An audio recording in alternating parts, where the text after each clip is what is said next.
കോട്ടയം ജില്ലയിൽ മീനച്ചിൽ താലൂക്കിൽ രാമപുരം ഗ്രാമത്തിൽ സ്ഥിതിചെയ്യുന്ന പ്രസിദ്ധമായ ഒരു ക്ഷേത്രമാണ് രാമപുരം ശ്രീരാമസ്വാമി ക്ഷേത്രം. രാമപുരം ഗ്രാമത്തിന് ആ പേര് വരാൻ തന്നെ കാരണമായത് ഈ ക്ഷേത്രം നിലനിൽക്കുന്നതാണ്. ഈ ക്ഷേത്രത്തിലെ പ്രധാന പ്രതിഷ്ഠ ചതുർബാഹു മഹാവിഷ്ണുവായി കുടികൊള്ളുന്ന വിഷ്ണുവിന്റെ സപ്തമാവതാരമായ ശ്രീരാമസ്വാമിയാണ്. കൂടാതെ ഉപദേവതകളായി ശിവൻ, പാർവതി, ഗണപതി, ശാസ്താവ്, സുബ്രഹ്മണ്യൻ, സീതാദേവി, ഹനുമാൻ, ഭദ്രകാളി, നാഗദൈവങ്ങൾ, ബ്രഹ്മരക്ഷസ്, യക്ഷി എന്നിവരും കുടികൊള്ളുന്നുണ്ട്.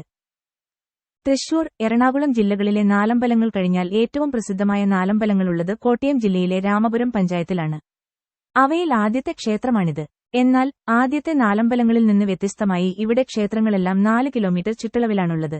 രാമപുരത്തുനിന്ന് 3 കിലോമീറ്റർ വടക്കുമാറി അമനഗരിയിൽ ഭരതനും, അത്രയും ദൂരം പടിഞ്ഞാറുമാറി കൂടപ്പുലത്ത് ലക്ഷ്മണനും, അത്രയും ദൂരം വടക്കുകിഴക്കുമാറി മേദിരിയിൽ ശത്രുഘ്നനും കുടികൊള്ളുന്നു. രാമായണ മാസമായ കർക്കിടകത്തിൽ ആയിരങ്ങൾ ഈ ക്ഷേത്രങ്ങൾ ദർശിച്ച് നിർവൃതി നേടാറുണ്ട്. ആദ്യത്തെ നാലമ്പലങ്ങളിൽ നിന്ന് വ്യത്യസ്തമായി ഏതാനും മിനിറ്റുകൾക്കുള്ളിൽ ദർശനം കഴിച്ചുപോരാം എന്നൊരു സൗകര്യവുമുണ്ട്. ഇത് ഒരു ഊരാഴ്മ ക്ഷേത്രമാണ്. ശ്രീരാമസ്വാമിയുടെ കഥയുമായി ഏറെ അടുത്ത ബന്ധമുള്ള ഒരു ക്ഷേത്രമാണിത്. ഐതിഹ്യപ്രകാരം സീതാദേവിയുടെ ദേഹവിയോഗത്തിനുശേഷം അയോധ്യ വിട്ട ശ്രീരാമൻ സീതാന്വേഷണത്തിന് താൻ സഞ്ചരിച്ച വഴിയിലൂടെ ഒരുപാട് ദൂരം സഞ്ചരിച്ച് ഇവിടെയെത്തി. ചുറ്റും കാടും മലയും നിറഞ്ഞ, കിഴക്കുഭാഗത്ത് നദിയും പടിഞ്ഞാറുഭാഗത്ത് പാടവുമുള്ള അതിമനോഹരമായ ഇവിടുത്തെ അന്തരീക്ഷം കണ്ട ഭഗവാൻ സമീപത്ത് കണ്ട ഒരു ആൽമരത്തിന്റെ ചുവട്ടിൽ വിശ്രമിച്ചു. തുടർന്ന് ഇവിടെത്തന്നെ സാന്നിധ്യമാകാൻ അദ്ദേഹം തീരുമാനിച്ചു. അങ്ങനെ ഈ സ്ഥലത്തിന് രാമപുരം എന്ന പേരുവന്നു. ഇതിനിടയിൽ ജ്യേഷ്ഠനെ കാണാത്തതിനെ തുടർന്ന് ലക്ഷ്മണനും ഭരതനും ശത്രുഘ്നനും ഒന്നിച്ച് അന്വേഷണം ആരംഭിച്ചു. ദീർഘനാളത്തെ അന്വേഷണത്തിനൊടുവിൽ അവർ ഇവിടെയെത്തി ജ്യേഷ്ഠനെ കാണുകയുണ്ടായി.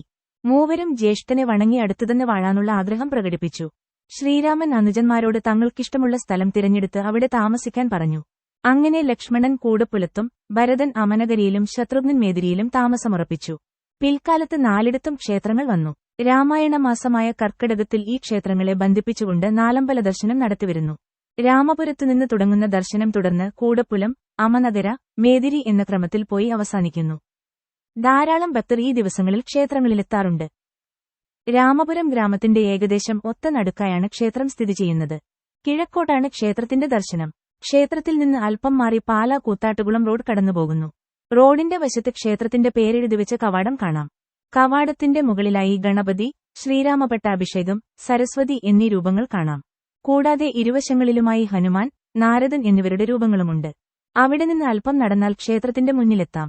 അതിമനോഹരമാണ് ഇവിടത്തെ കിഴക്കേ ഗോപുരം. 2 നിലകളോടുകൂടിയ ഗോപുരത്തിന്റെ ഇരുനിലകളും ഓടുമേഞ്ഞിട്ടുണ്ട്. താരതമ്യേന പഴക്കം കുറവാണ് ഗോപുരത്തിനെന്നത് വ്യക്തമാണ്. ക്ഷേത്രക്കുളം വടക്കുഭാഗത്ത് സ്ഥിതി ചെയ്യുന്നു.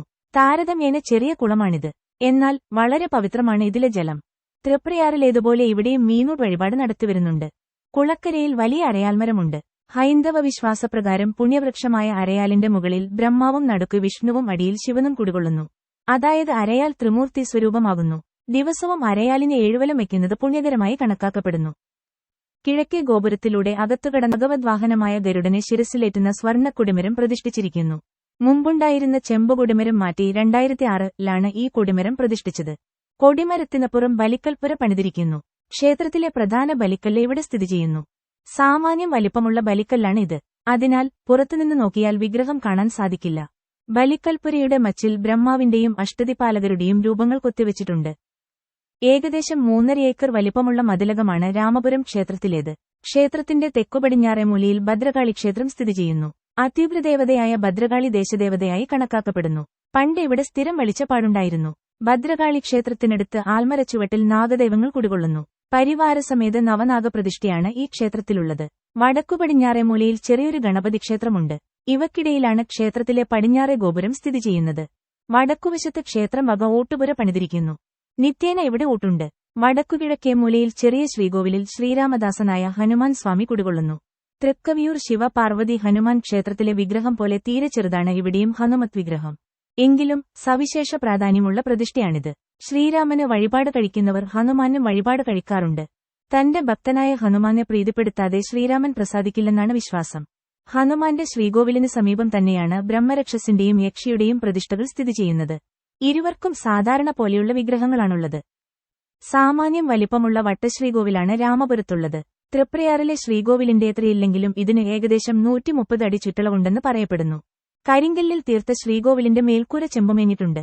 മുകളിൽ സ്വർണ്ണത്താഴികക്കുടം ശോഭിച്ചു നിൽക്കുന്നു. ശ്രീകോവിലിനകത്ത് 2 മുറികളാണ്.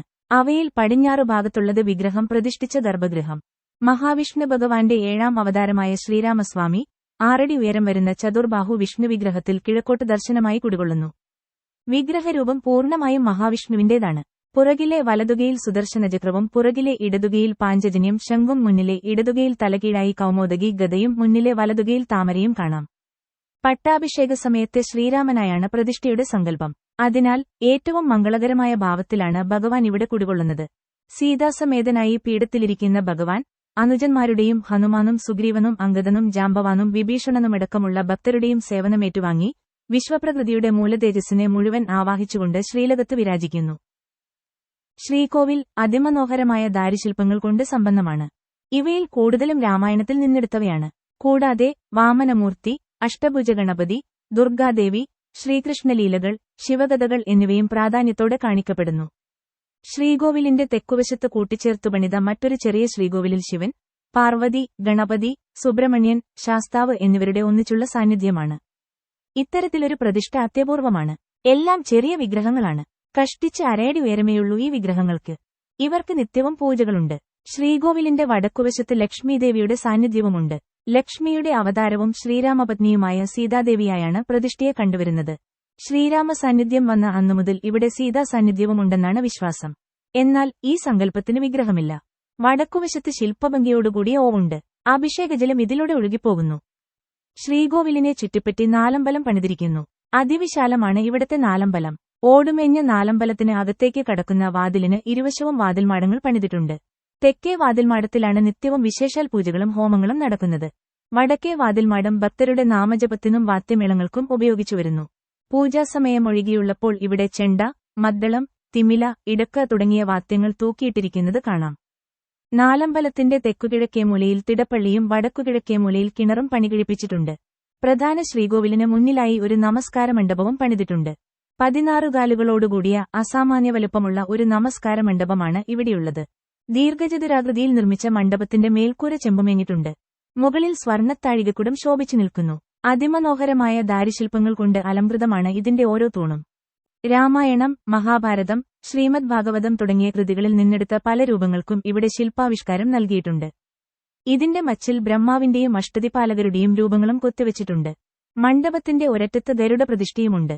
500-ലധികം കലശങ്ങൾ ഇവിടെ വെച്ച് പൂജിക്കാനുള്ള സൗകര്യം ഇവിടെ കാണുമെന്നാണ് ഊഹം. നാലമ്പലത്തിന്റെ പുറഞ്ചുവരുകൾ വിളക്കുമാടം കൊണ്ട് അലംകൃതമായിരിക്കുന്നു. നിത്യേനയുള്ള ദീപാരാധനയ്ക്കും മറ്റും ഇവയിലെ വിളക്കുകൾ കൊളുത്തിവച്ചിരിക്കുന്ന കാഴ്ച അതിമനോഹരമാണ്.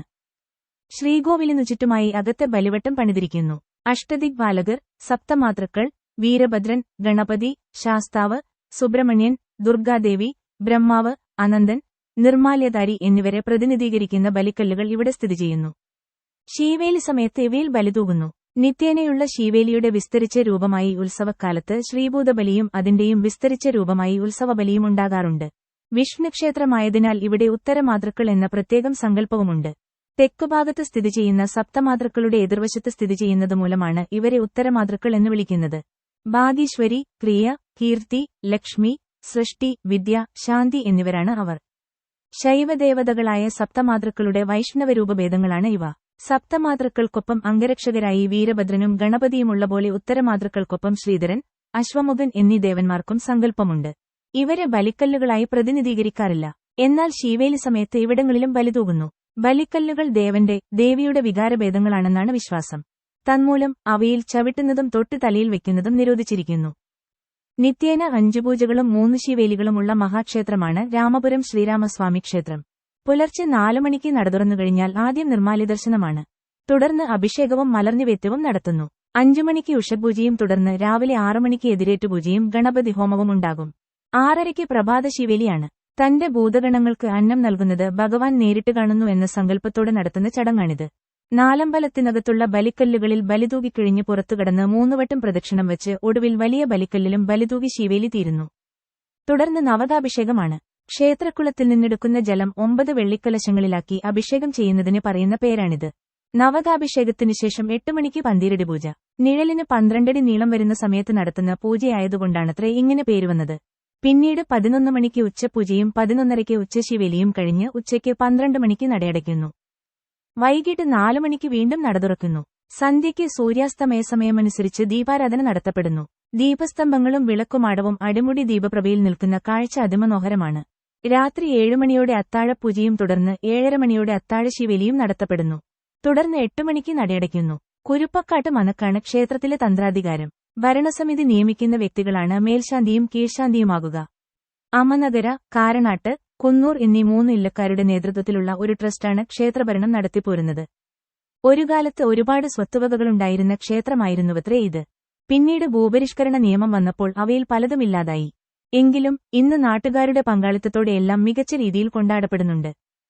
വഞ്ചിപ്പാട്ട് പ്രസ്ഥാനത്തിന്റെ ഉപജ്ഞാതാവും കുഞ്ചൻ നമ്പ്യാരുടെ സമകാലികനുമായിരുന്ന രാമപുരത്തു വാര്യർ ഈ നാട്ടുകാരനായിരുന്നു.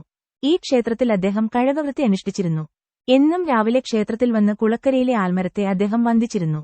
ഇന്നും അവിടെ അദ്ദേഹത്തിന്റെ സാന്നിധ്യം അനുഭവപ്പെടുന്നതായി വിശ്വസിക്കുന്നു. ഒരിക്കൽ ഭഗവാന് ചാർത്താനുള്ള മാല കെട്ടുന്നതിനിടയിൽ അദ്ദേഹത്തിന് ഒരു ശ്ലോകം മനസ്സിൽ വരികയും അദ്ദേഹം ആ ക്രമത്തിൽ മാല കെട്ടുകയും ചെയ്തുവത്രേ. ന കൃതം സുകൃതം കിഞ്ചിൽ എന്നു തുടങ്ങുന്ന ഒരു സംസ്കൃത ശ്ലോകമായിരുന്നു അത്. മലയാള മാസമായ മീനത്തിലെ ചോതി നക്ഷത്രത്തിലാണ് 8 ദിവസത്തെ വാർഷിക ഉത്സവം നടക്കുന്നത്. അമനഗര ഭരത ക്ഷേത്രക്കുളത്തിൽ തിരുവോണ നക്ഷത്രത്തിൽ നടക്കുന്ന ആറാട്ട് ചടങ്ങോടെയാണ് സമാപനം. ഉത്സവകാലത്തെ ഒരു പ്രധാന പരിപാടി കൂടിയാണ് ഉത്സവബലി. റോഡ് മാർഗം പാല കൂത്താട്ടുകുളം ഹൈവേയിൽ രാമപുരം ജംഗ്ഷനിൽ നിന്ന് 1.5 കിലോമീറ്റർ 0.93 മൈൽ അകലെയാണ് ക്ഷേത്രം സ്ഥിതി ചെയ്യുന്നത്. കോട്ടയത്ത് നിന്ന് ഏകദേശം 35 കിലോമീറ്ററും തൊടുപുഴയിൽ നിന്ന് 17 കിലോമീറ്ററും പാലായിൽ നിന്ന് 12 കിലോമീറ്ററും കൂത്താട്ടുകുളത്ത് നിന്ന് 10 കിലോമീറ്ററും അകലെയാണ് ഇത്. ട്രെയിനിൽ ഏറ്റുമാനൂരിലോ കുറുപ്പന്തറ റെയിൽവേ സ്റ്റേഷനിലോ ഇറങ്ങി ബസ്സിൽ പോകാം. കോട്ടയം 35 കിലോമീറ്റർ അകലെയാണ്.